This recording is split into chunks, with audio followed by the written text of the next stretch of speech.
جو نبی اعلان کرتا ہے انی رسول اللہ الیکم جمیعا، اے لوگو میں تم سب کی طرف اللہ کا رسول بنا کر بھیجا گیا ہوں۔ آج وہ رسول کہہ رہا ہے اے علی مجھے بتاؤ کہ رسول اللہ کہاں لکھا ہوا ہے؟ حضرت علی نے اشارہ کیا یہ لکھا ہے، اللہ کے نبی اپنے ہاتھ سے قلم لیتے ہیں اور رسول اللہ کاٹ رہے ہیں، جس نبی کو عرش والے نے رسول اللہ بنا کر۔ الحمد للہ نحمده ونستعینه ونستغفره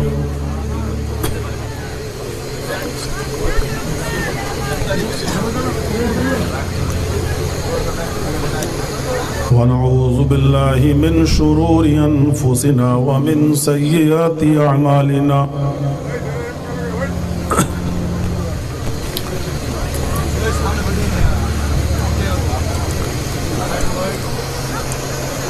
من يهده الله فلا مضل له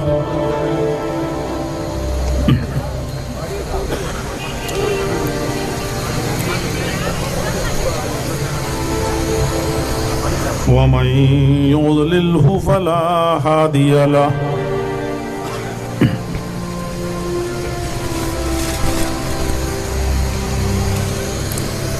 وأشهد أن لا إله إلا الله وحده لا شريك له،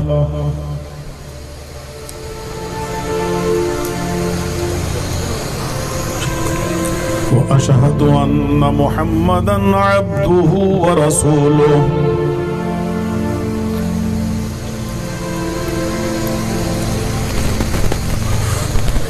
أما بعد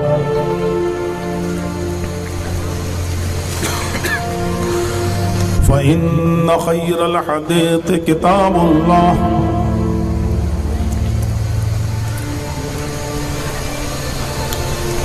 وخير الهدي هدي محمد صلى الله عليه وسلم،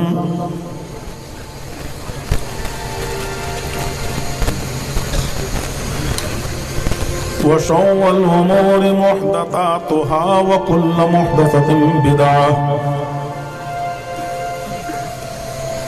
وكل بدعة ضلالة وكل ضلالة في النار۔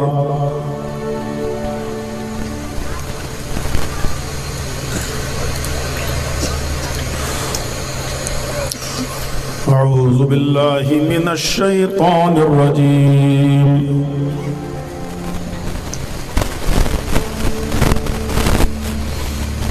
بسم الله الرحمن الرحيم۔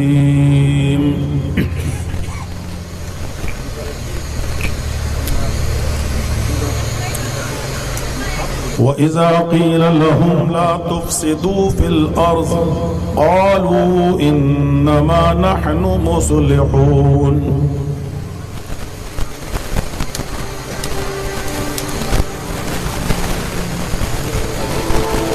رب اشرح لي صدري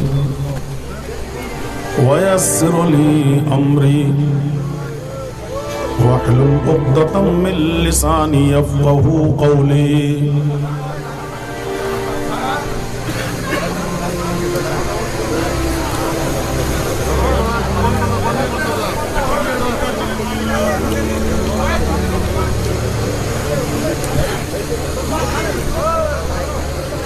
اس 2 روزہ پروگرام کے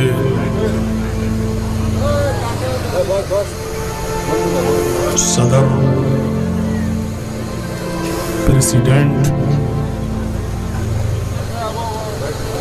سبھاپتی صاحب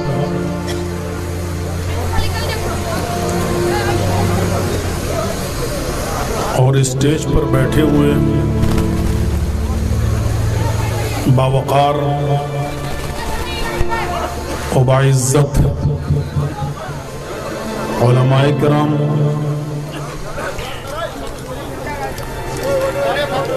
اور خاص طور پر اس گاؤں اور اطراف و اکناف آس پاس سے آئے ہوئے سردیوں کی اس ٹھنڈ رات میں یہاں اللہ اور اس کے رسول کی باتیں سننے کے لیے، قرآن و حدیث کی باتیں سننے کے لیے یہاں آپ جو جمع ہیں معزز سامعین حضرات اور پردہ نشین اسلامی خواتین، ماں اور بہنوں،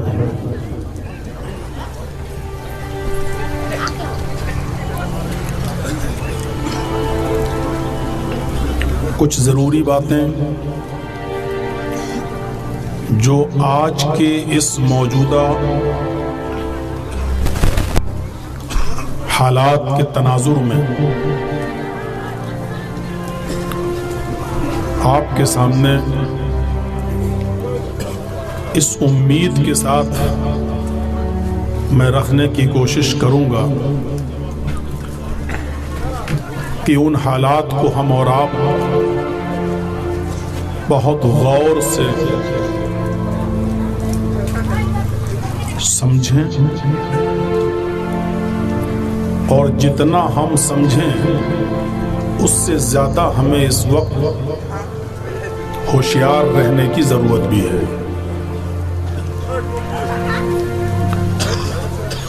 اس وقت ہمارے ملک کے جو حالات ہیں،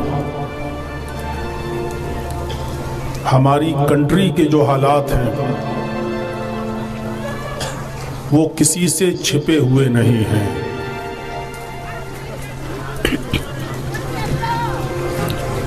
میڈیا پوری طریقے سے ایک انسان کی اور ایک ہی پارٹی کی گود میں بیٹھ چکی ہے۔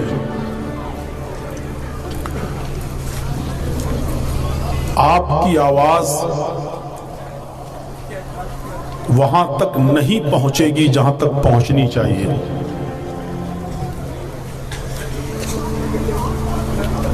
یوں کہوں تو غلط نہیں ہوگا کہ اس وقت نفرت کی اور گھرڑا کی آگ لگانے کی پوری کوشش ہو رہی ہے، اور یہ کوشش جنوری کے ختم ہونے کے بعد فروری اور مارچ کے بیچ میں زیادہ بڑھائی جا سکتی ہے، کیونکہ کسی ایک پارٹی کو صرف اسی سے فائدہ پہنچتا ہے، وہ اپنے مقصد میں کامیاب ہونے کی پوری کوشش کرے گی۔ ہمیں اس موقع پر نفرت کا جواب نفرت سے دینے کی ضرورت نہیں ہے، کیونکہ وہ یہی چاہتے ہیں کہ ہماری نفرت کا جواب یہ نفرت سے دیں۔ وہ یہی چاہتے ہیں کہ ہم جو بھی ایکشن لیں یہ اس پر بولیں، اور ہمارے بولنے سے ان کو فائدہ ہوتا ہے۔ نفرت کے اس ماحول میں کوشش کریے کہ ہم پیار کے پھول کھلائیں، اور اگر یہ بھی نہیں کر سکتے ہیں تو کم سے کم خاموش رہیں۔ خاموشی بہت سے سوال کا جواب دے دیتی ہے۔ ہر بات کا جواب دینا ضروری نہیں ہوتا ہے۔ جب نبی اکرم صلی اللہ علیہ وسلم نے صفا پہاڑی پر چڑھ کر لوگوں کو ایک اللہ کی طرف بلایا تھا، اور کہا تھا قولوا لا الہ الا اللہ تفلحوا، کہ لوگوں لا الہ الا اللہ کہہ دو کامیاب ہو جاؤ گے. تو اس وقت نبی اکرم کو بھڑکایا گیا، محمد الرسول اللہ صلی اللہ علیہ وسلم کو اتیجت کرنے کی کوشش کی گئی، آپ کو غصہ دلانے کی کوشش کی، اور آپ ہی کے چچا ابو لہب نے آپ کو غصہ دلاتے ہوئے کہا تبا لک یا محمد الہذا جماعتنا، اے محمد تو برباد ہو جا، اے محمد تو ہلاک ہو جا، اے محمد تو نشٹ ہو جا. کیا تو نے اسی لیے ہم کو جمع کیا ہے؟ کیا اسی لیے یہاں اکٹھا کیا ہے؟ کیا اسی لیے تو نے ہم سب کو بلایا ہے؟ اتیجت کرنے کی کوشش کی. محمد رسول اللہ صلی اللہ علیہ وسلم نے جواب نہیں دیا. آپ اس کا جواب غصے سے دے سکتے تھے، آپ اس نفرت بھری آواز کا جواب دے سکتے تھے، لیکن ماحول اور خراب ہوتا، واتاورن اور بگڑتا. محمد رسول اللہ نے نفرت کا جواب نفرت سے نہیں دیا، بلکہ خاموش ہو گئے اور آپ اتر گئے. آپ نے کچھ نہیں کہا. جب آپ نے کچھ نہیں کہا تو ایک بہت بڑا فتنہ، ایک بہت بڑا فساد، ایک بہت بڑا جھگڑا رک جاتا ہے.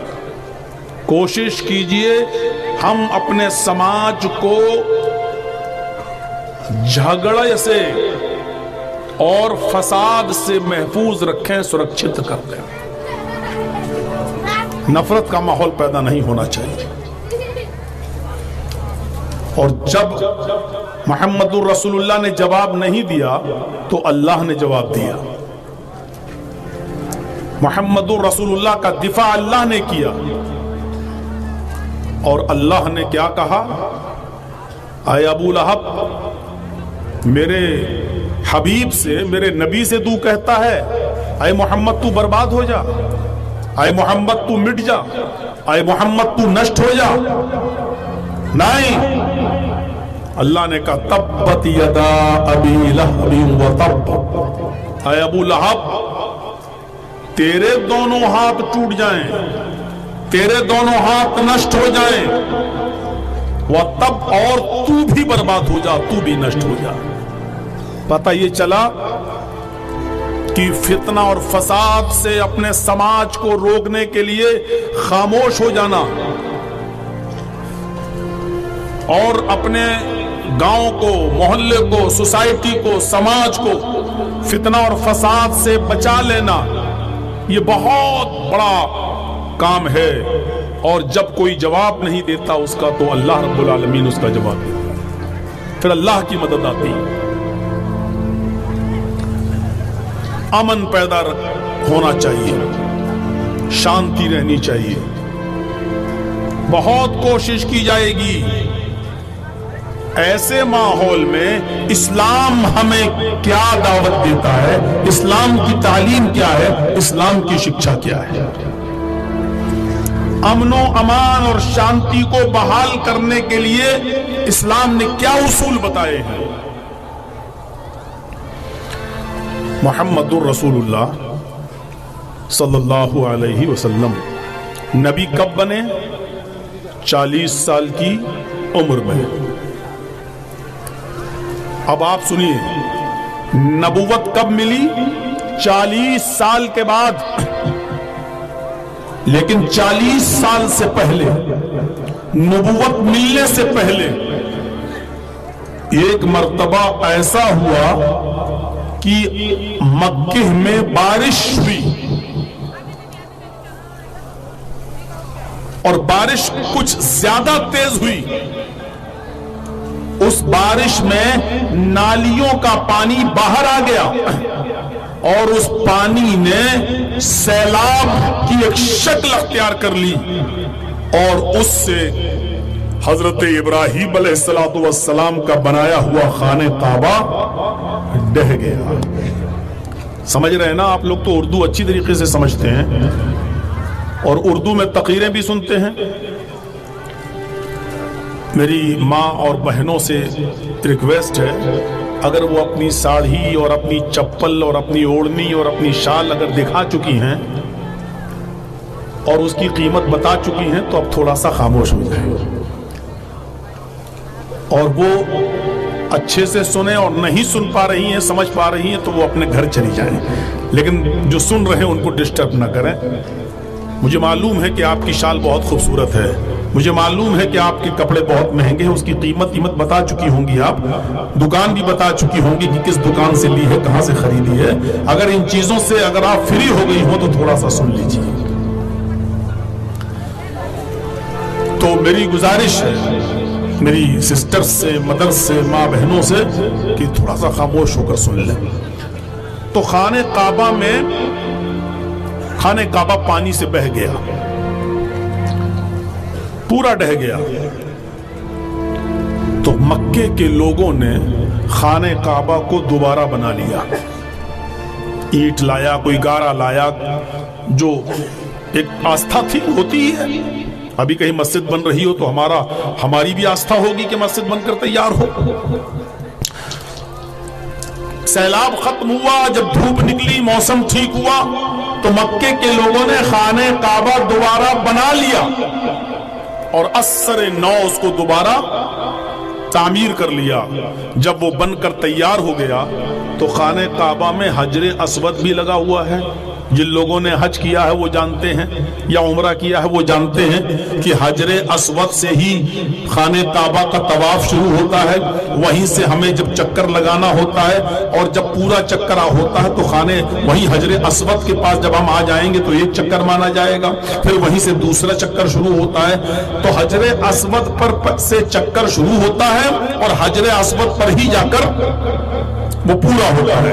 تو وہاں حجر اسود جو رکھا ہوا تھا، اس حجر اسود کو اس کی جگہ پر رکھنا تھا۔ یہ حجر اسود کو اس کی جگہ پر کون رکھے گا، اس میں بہت جھگڑا پیدا ہوا۔ ہر شخص یہ چاہتا تھا کہ حجر اسود میں رکھوں، اس کو اٹھا کر اس کی جگہ پر میں رکھوں، ہر شخص یہ چاہتا تھا۔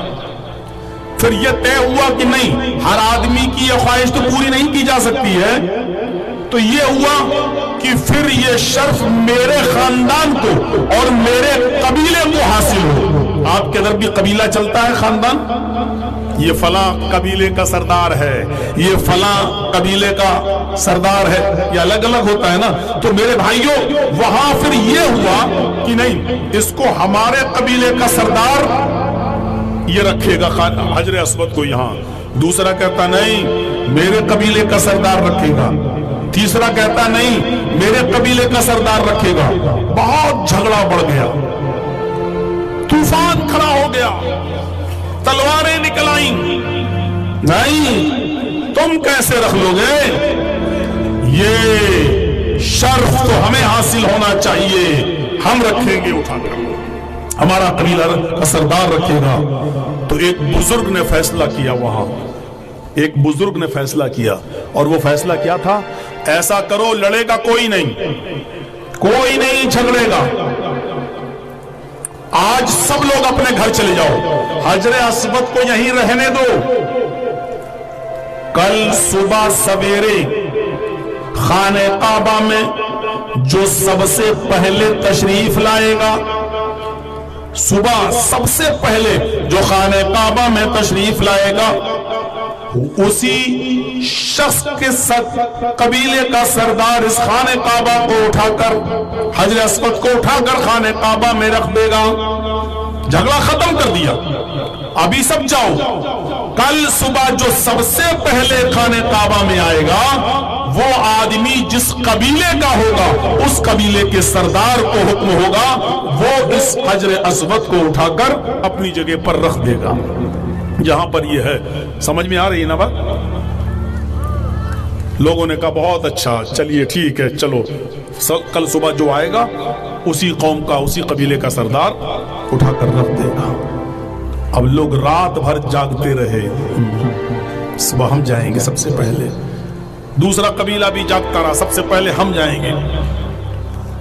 اور آپ نے دیکھا ہوگا جو رات بھر جاگتا ہے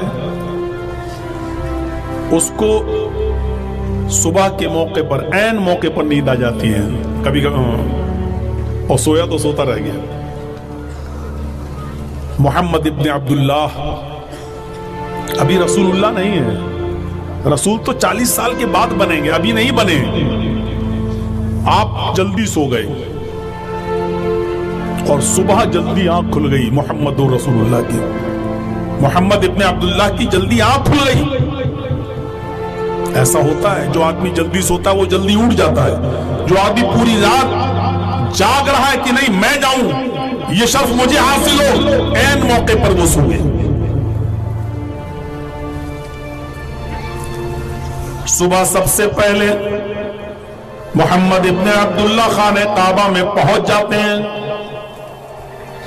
صبح کا سورج نکلنے سے پہلے لوگ جب بھاگے کہ چلو ہم پہنچے، آج ہم سب سے پہلے پہنچیں گے، جب یہ لوگ یہاں سے اپنے گھروں سے نکلتے ہیں اور جب خانہ کعبہ میں پہنچتے ہیں، کوئی آدھا منٹ پہلے پہنچ رہا ہے، کوئی آدھا منٹ اس کے بعد، کوئی اس کے بعد، سارے لوگ جب ایک ساتھ جمع ہوتے ہیں تو کیا دیکھتے ہیں کہ ہم سب سے پہلے تو محمد ابن عبداللہ آمینہ کا دلارا، آمینہ کا لال تشریف لا چکا ہے۔ ابھی کوئی محمد ابن عبداللہ تو محمد رسول اللہ کی حیثیت سے نہیں جانتا تھا، ابھی کسی کو پتہ ہی نہیں تھا یہی آگے چل کر محمد رسول اللہ بنیں گے، ابھی کسی کو معلوم ہی نہیں تھا۔ جب انہوں نے محمد ابن عبداللہ کو خانہ کعبہ کے اندر دیکھا تو خوشی کا اظہار کیا، کسی کو تکلیف نہیں ہوئی، اس لیے کہ انہوں نے محمد ابن عبداللہ کی زندگی دیکھی تھی، آپ کا اٹھنا بیٹھنا دیکھا تھا، آپ کا رہن سہن دیکھا تھا، آپ کا سوبھاؤ دیکھا تھا، آپ کا کریکٹر دیکھا تھا۔ محمد ابن عبداللہ پر جیسے ہی نظر پڑی سارے کے سارے چیخ پڑے، قد جاء الامین، قد جاء الامین، قد جاء الصادق، قد جاء الصادق، سچا آدمی تشریف لے آیا، امانت دار آدمی تشریف لے آیا۔ اس سے بڑا امانت دار تو پورے مکے میں کوئی نہیں ہے، اس سے زیادہ سچ بولنے والا کوئی انسان اس مکے میں موجود ہی نہیں ہے۔ ہم خوش ہیں محمد ابن عبداللہ کو پا کر، قد جاء الامین، قد جاء الصادق، امین آ گیا، امانت دار آ گیا، صادق آ گیا، سچا آ گیا، مکے کا سب سے سچا انسان تشریف لے آیا۔ اب سب سمجھ رہے تھے محمد ابن عبداللہ ہی حجر اسود کو اٹھا کر رکھیں گے، اور آپ اگر اٹھا کر رکھ بھی دیتے تو کسی کو کوئی اعتراض نہیں تھا۔ آپ سب سے پہلے پہنچ گئے، لوگوں نے خوشی کا اظہار بھی کر لیا، فتنہ ختم ہے۔ محمد ابن عبداللہ حجر اسود کو اٹھا کر رکھ دیتے تو کوئی لڑتا نہیں، چلیے فتنہ تو ختم ہو گیا، ہم آ گئے، اب کوئی یہ نہیں کہہ رہا ہے کہ نہیں ہم ان سے نہیں رکھوائیں گے، ٹھیک ہے یہ جو کہیں گے ٹھیک ہے، یہ جو کریں گے ٹھیک ہے۔ لیکن محمد ابن عبداللہ نے سوچا فتنہ تو ختم ہو گیا، ہم بھی رکھ دیں گے تو یہ لوگ لڑیں گے نہیں، لیکن اب ان کے دل کیسے جیتوں، اب ان کے دل کیسے جیتوں، جو نفرتیں ہیں ان کی اس نفرت کو محبت میں کیسے بدلوں۔ یہ دیکھیے محمد ابن عبداللہ ایک طریقہ اپناتے ہیں اور ایک گیم کھیلتے ہیں، ایک چال چلتے ہیں۔ فتنہ تو ختم ہو گیا، ہم بھی اٹھا کے رکھ دیں گے حجر اسود کو تو کوئی کچھ نہیں کہے گا کیونکہ سب مجھے امانت دار اور سچا مانتے ہیں، لیکن ان لوگوں کے دل کیسے جیتے ہیں۔ اللہ کے نبی نے، محمد ابن عبداللہ نے چادر بچھائی، چادر بچھائی، اس چادر کے اوپر حجر اسود کو رکھ دیا، اور 4 بڑے بڑے قبیلے تھے جو سب سے زیادہ مین اور اہم مہتوپورن تھے، سب سے زیادہ اہمیت رکھتے تھے، سب سے زیادہ سریشٹھ مانے جاتے تھے۔ آپ نے ان 4 قبیلوں کے سرداروں کو بلایا، آئے فلاں قبیلے سے فلاں ابن فلاں ادھر آؤ، آئے فلاں قبیلے سے فلاں ابن فلاں ادھر آؤ، آئے فلاں قبیلے سے فلاں ابن فلاں ادھر آؤ، آئے اس قبیلے سے فلاں ابن فلاں ادھر آؤ۔ چاروں سردار آ گئے جو بڑے سردار تھے اور بڑے قبیلوں کے ذمہ دار تھے۔ آپ نے کہا آئے فلاں ابن فلاں، تم اس قبیلے کے سردار ہو، تم یہ کونا پکڑو، تم فلاں قبیلے کے